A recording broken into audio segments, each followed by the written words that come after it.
Have you read the goddamn news lately? The headlines? Oh my God. Nobody wants EVs anymore. Dealers can't sell them. They're lined up, hundreds of them in the inventory. The automakers are saying there's no demand, we're delaying, right? It's the end of the EV era, folks. I'm here to tell you. Breaking the news today, all of you, this is it. It's over. EVs are dead. Rest in peace. You know, we all in this room, we gave it a great shot. We gave it the old college try, but I say we just pack it up, head to the bar now, pound down a nice Texas IPA and say we gave it our best shot and move on, right? No! It's not true. The headlines are not true. The sky is not falling. Actually, EV sales remain strong. And so let's dive into the data. So I don't know about you, but up and to the right a little bit, right? EV sales have obviously come a long way since, 10, 12 years ago. But even in the last couple of years, right? We had those couple of flat years, 2018, 2019, and 20. But since then, EV sales have been growing significantly. Through Q3, right, we've continued to see 50% year-over-year sales. This is my forecast, I might be a little optimistic on Q4. We're going to wait to see what happens, right? Interest rates, things like that. But right now, the story that's out there, the narrative out there that EV sales aren't growing is complete BS, right? We're seeing strong sales. And not to pick on a couple of automakers, one we're going to hear from a little bit later, but even Ford and GM are seeing strong growth, right? So I took their combined sales for each of the last 5 quarters, and you can see Q3 2023 BEV sales over Q3 2022 up a combined 23%, right? I don't know about you, but that's still pretty solid, particularly in the current interest rate and market environment, and the increased competitiveness. Maybe that's not the 50% or 100% a lot of people want, but the idea that we're not seeing growth in demand is just not true. The data doesn't support that. And if you look at the number of models, so one of the things I did is I looked at 43 BEV models that were available in both Q1 of this year and Q3, because I wanted to remove the new models that went away, and things like that. Of those 43 models, 72%, 31 out of them had sales increases, right? And only 12 of them had sales declines. And if you look at that 19,000 number, most of that came from 2 models, the Tesla Model Y and the Chevrolet Bolt. Not because there wasn't demand for those 2 models, is because in Q1 and Q2, they had their biggest sales quarters ever. They freaking crushed it. So the idea that they declined is actually also kind of a false narrative, because they're comparing against their literally best quarters ever. Again, sales are still strong and growing. But of course, one of the things, and always one of my favorite charts to convey to audiences, is when we talk about EVs actually around the world, but also particularly in the US, it's fundamentally still a local market-driven phenomenon, right? And in the US, it's still on the coast. The majority of the EVs, we all know this, are purchased in the US are still primarily in the coastal states. There's a few exceptions, Colorado, Utah, a few others in sort of the middle part of the country are doing well. But fundamentally, we have this chasm, right? We have California, Oregon, and Washington that are already basically crossing the chasm into mainstream. And then we have states like North Dakota, South Dakota, Alabama, Mississippi and stuff that they basically, like, EVs are not even on their radar, right? And then you have sort of everything in between. So fundamentally, we also have to understand and look at when we're talking about sales growth, really where is it happening and where isn't it happening? And lastly, speaking of regional, I'm from California, the heart of the Bay Area, where I pull up to an intersection and literally every car at the stoplight is an EV or, typically a Tesla. So what's happening in California? So California actually is still really strong. You look at Q3 sales, right? And it actually declined a little bit, about 3,000 units just on the BEV side.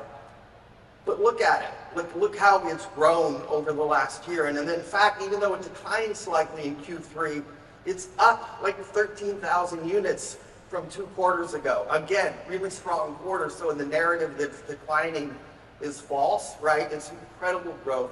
The other thing to remember is that even though BEV sales declined slightly, the BEV sales share actually increased a 0.5 percentage point. Because guess what?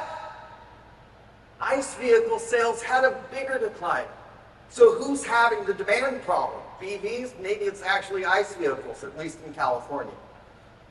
All right, enough of the data. Let's actually look at some trends that are actually going to impact this or are already impacting it in recent quarters. So as I mentioned, interest rates has not gotten enough attention in the media as one of the factors. It's not just affecting BEV sales, but car sales overall, right? If you want to go out and lease or purchase with an auto loan car right now, you're going to pay the highest interest rates in the last 20 years, right? It's a double whammy for electric vehicles, right? Because they already tend to be $5,000, $10,000, $15,000 above like a comparable model, right? And so when you add on sort of the additional, maybe $100 a month or $200 a month in payments, right? It has a higher level of impact on consumers' ability to afford those versus gas vehicles. So, and that just has not gotten enough attention in the press. And so one of the things that's obviously happened is price cuts, right? We've seen, Tesla's been leading this, right, with a lot of price cuts, and the other automakers have had to follow, and many of them it's very painful, right, because they're losing a lot of money on the EVs, so this only compounds it. But it's important to remember 2 things. Why is Tesla cutting prices?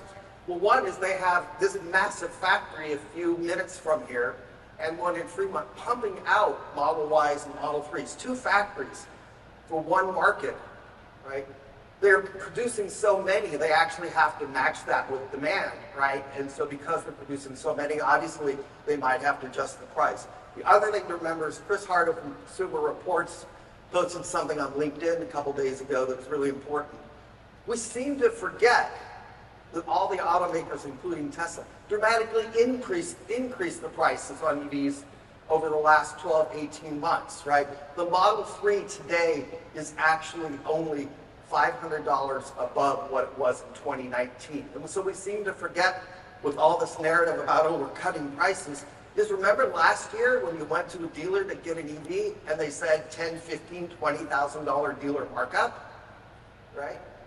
Well, that's because they didn't have any to sell you. Now they do.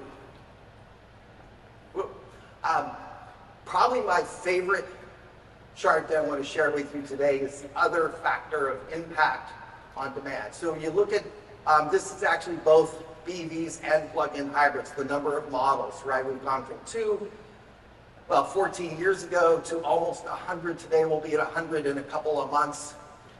We've basically almost doubled since 2020. So what is the impact of this?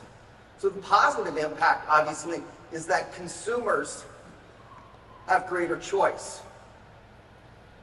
But so our pizza pie, or EV pizza pie, is growing, right, as far as sales, but it's being sliced up in greater number of slices. So a couple of years ago, it was being sliced up into 50 slices, right, so the models. Now it's being sliced up in almost twice as many models. And so the implication is that a lot of the EV models are going to see flat or declining sales, not because there isn't interest and demand in them, is because for that same model, a couple of years ago, maybe there was only 1 or 2 competitors. Now there's 5. So the Model S now has 9 competitors, where 3 or 4 years ago it had 0 competitors, right? So we sort of forget that, right? So we have to sort of pull back the tea leaves to truly understand what's going on.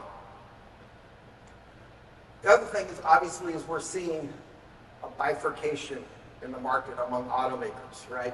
So we have several of them are coming out, right, amidst all this negative news of, actually, we've never seen greater demand for our EVs, right? Volvo, Rivian's increasing production, right? And others like the Hyundai Motor Group, Hyundai, Kia, Genesis and stuff, maybe saying sort of fluctuating sales, like we're still all in, right? And Hyundai, this group, is actually the #2 seller of EVs in the US now after Tesla. And that's not gotten enough press. And then we have another group that's basically saying we're seeing softening demand.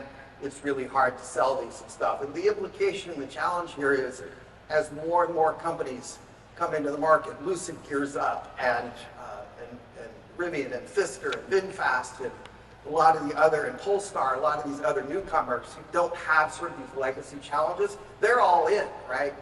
But many of the legacy companies that are pulling back, right, if they pull back too far, like the question is, in a couple of years, will they be able to sort of catch up while they've given away part of the market share to these other companies? And speaking of which, right, one of the things that's starting to get some attention is China, right? China basically has too many automakers and too many cars, and so now they're the largest exporter of cars in the world. They've surpassed Japan. They're exporting to every country. US is next, right? They're already here, right? Volvo and Polestar, Chinese owned, with some models made in China, right? Perhaps one of the most exciting EVs to come out in the next few years is the Volvo EX30. It's going to be about 35,000 if I remember right? One of the things that's a problem and a challenge for EV growth now, right, is affordability. All the automakers are focused on 50, 60, 70, 80, 90, $100,000 big SUVs, pickups, etc. Nobody's focused on the low end of the market. Sure, you got the Bolt and stuff like that, but there isn't a lot of choice. And in order to grow the market, we have to get that. Somebody's going to take that market, right? And the Chinese are now setting up factories in Mexico, so they can basically just bring the cars over from Mexico to the US and get around some of the US, the North American buy requirements and that type of thing for the clean vehicle credit, etc. So they're not just coming, but they're here. And the last thing, obviously, is we've really screwed things up with charging in this country, right? Charging has gotten one of the biggest black eyes in the industry the last couple of years because it's been a race just to get the damn things in the ground. And oh, we forgot we actually have to maintain them and make sure they're working. Every day, this week already, there's been CNN and NPR stories about what horrible charging experiences reporters have had on road trips. It's constantly one of them. Oh, but guess what? What is our solution to this? We're just going to hand it over to Tesla. So every automaker now, except for about half a dozen major ones, have said we're going to go to the NACS, NACS, Tesla standard. Our cars are going to have access to the supercharger. So instead of fixing it, we're just going to go to one company and let them solve it. Maybe that's the right answer. Maybe it isn't. But we have to fix this because this is one of the other, in addition to affordability, fixing sort of the charging experience, which you're going to hear from Matt a little bit later. Now I'm going to go in my sort of last session and close out with 8 things we need to stop doing, 8 things we need to start doing. One is, I know there are a lot of PHEV haters in the room. I'm actually a big fan of plug-in hybrids. 1 out of 100 cars on the road in the US today are electric, right? People aren't ready. The whole middle of the country isn't ready. Let's get them some trading pants. Let's get them into a plug-in hybrid where they can drive around town on fully electric juice, right? And when they go on that road trip or when they pull that trailer, right, they're good to go, right? So all right, let's hear it for plug-in hybrids. And I'll call out to John Volker, who we'll hear from today. He says, Loren, we got to make sure people plug them in. So I got that in for you, John. We've got to make sure people plug them in. But fundamentally, let's stop making PHEVs the enemy. Secondly, let's stop comparing the charging experience to gas stations. It's different. Refueling an EV is different. We have to start explaining to buyers that you don't go to a centralized station most of the time. If you have a home, you drive to work or whatever, you come home, you plug in, you wake up in the morning with a fully charged EV. It's more like a smartphone than a gas car. And the industry just has not done a good enough job explaining it. And one of my biggest pet peeves, let's stop giving away fast, free charging. That isn't why we buy an EV. We buy an EV because it's easy to just plug in and charge at home or where you live and work, right? The only time we need fast charging for most people is when we go on road trips. and most people only go on a couple of road trips a year. Let's stop giving this away and instead focus on getting chargers in their homes, in their apartment, in their condos, on sidewalks where people live. And let's stop selling EVs as if they're just a new flip phone, a new cell phone. It's a new product. Let's start selling them as an iPhone, a smartphone, not just a new, improved, regular phone. Apple didn't sell the iPhone when it came out as it made better phone calls, right? It was a computer in your pocket. And so what I mean by that is let's stop selling the negative, right? Oh, you don't have to go to this gas station. People go to a gas station once or twice a month. It's 5 minutes, 10 minutes out of their time. Yeah, EV people, we love to say, never have to go to a gas station. But your average person is like, their 401k is a problem, not going to the gas station once or twice a month, right? Let's actually start being smart and selling EVs about what they do better and different, what an ICE vehicle cannot do, right? They're a battery on wheels, right? And the industry has not adopted bidirectional charging, vehicle to grid, vehicle to home. The first thing we have to tackle is vehicle to home, right?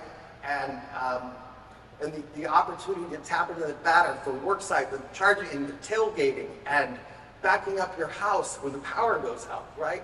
Like, this is the fundamental big difference, and we're just not taking advantage of it.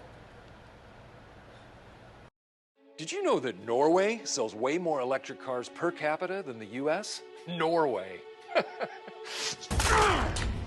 Well, I won't stand for it. Stop doing that, please, automakers. I loved this commercial when it came out at Super Bowl a couple years ago, but it was an utter failure. It didn't educate 40 million people or 100, how many people watch the Super Bowl about charging and what's different about EVs, and it didn't help sell them, right? It was fun, it was entertaining, but it actually didn't achieve anything. So start doing more of this.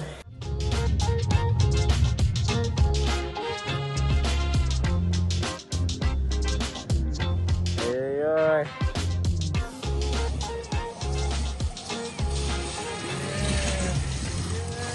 So there's a saying in the industry we all know and love, which is it's about getting butts in seats. And fundamentally, kudos to BJ and Electrify Expo, and it's why we're here today, is to get those butts in the seats.